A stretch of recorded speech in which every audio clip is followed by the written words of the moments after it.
What if every night the same face stared at you through the window, silent, unmoving, never blinking? What would you do if that face knew everything about you, even the things you've worked so hard to forget? It all started the day I moved into this new house, a fresh start, or so I thought. The kind of place that's supposed to feel like home, but something was off from the beginning. The first night I saw it, the face. I was standing there outside the window watching me. It didn't move, didn't blink, just stared, right through me. I opened the door thinking it was someone messing with me, but when I got outside, there was no one. And this wasn't just a one-time thing. It happened again and again.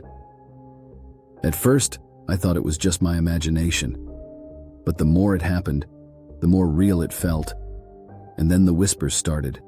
At night, I'd hear faint voices, calling my name.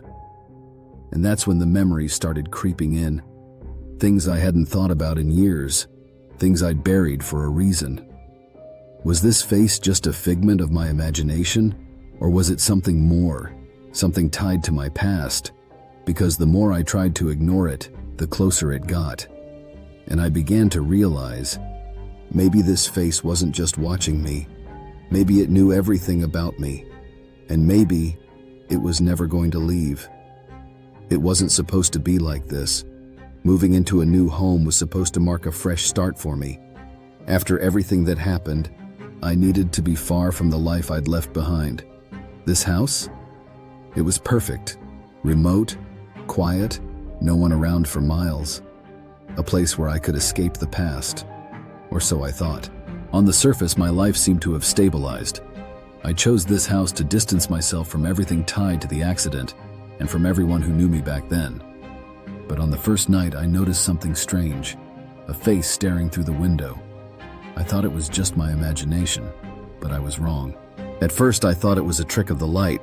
The face, expressionless, just staring at me, appeared outside the window. My heart raced as I rushed to the door, but when I opened it, there was no one there. The face appeared that first night just as I was settling in.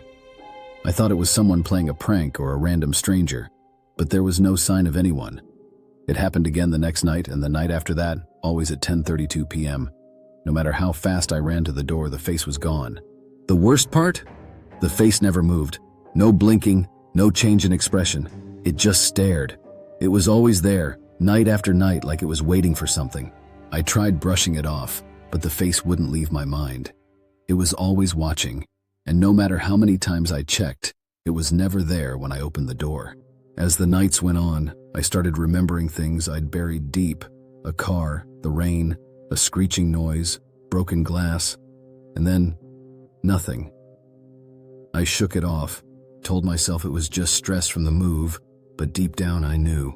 I kept having flashes of memory tied to a terrible accident from years ago.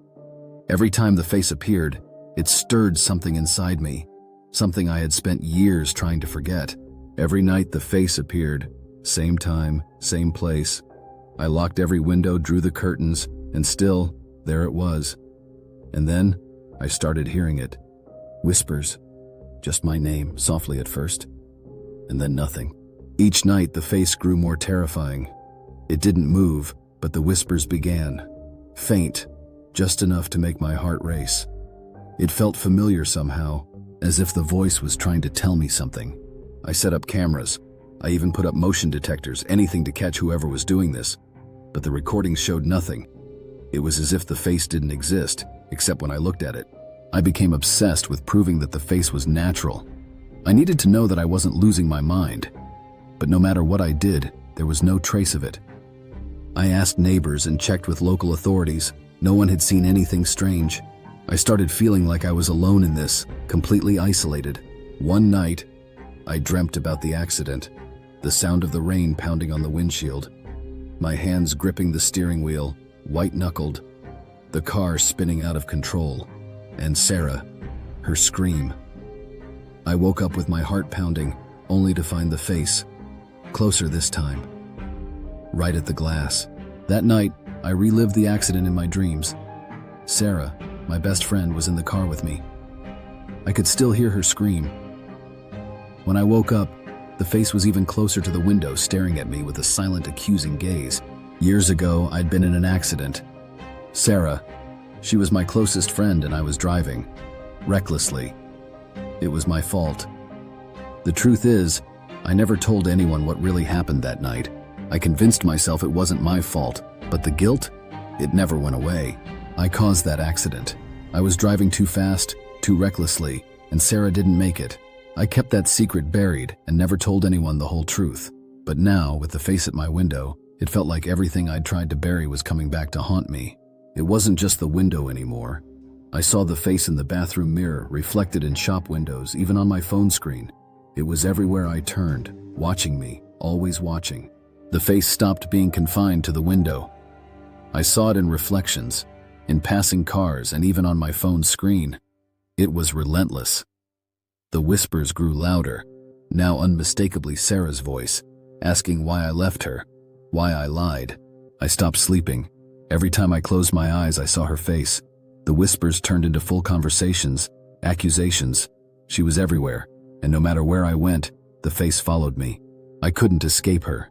I covered the windows and turned off my mirrors, but the face followed me. I stopped sleeping, terrified of what I'd see if I closed my eyes. I even tried leaving the house altogether, but it didn't matter. The face followed me wherever I went. One night, as I was brushing my teeth, I looked up into the mirror. The face was right next to mine. I heard Sarah's voice clear as day. "You can't run from this." And I knew I couldn't. After weeks of being haunted, I knew I had to face it. I couldn't live like this anymore. So I did the only thing left. I opened the window. The face had haunted me for too long. I couldn't take it anymore. I had to face whatever was happening. At 10:32 p.m., like clockwork, I waited. When the face appeared, I opened the window, ready to end this once and for all. I stood there waiting for something, anything to happen. But when I turned around, it was there. The face, no longer outside. It was inside, with me. As soon as I turned around, I saw it. The face wasn't outside anymore. It was inside the house. I felt my heart pound as I realized it was no longer just a haunting figure. It had followed me into my home, and I couldn't escape it. The house seemed to breathe, the walls twisting around me.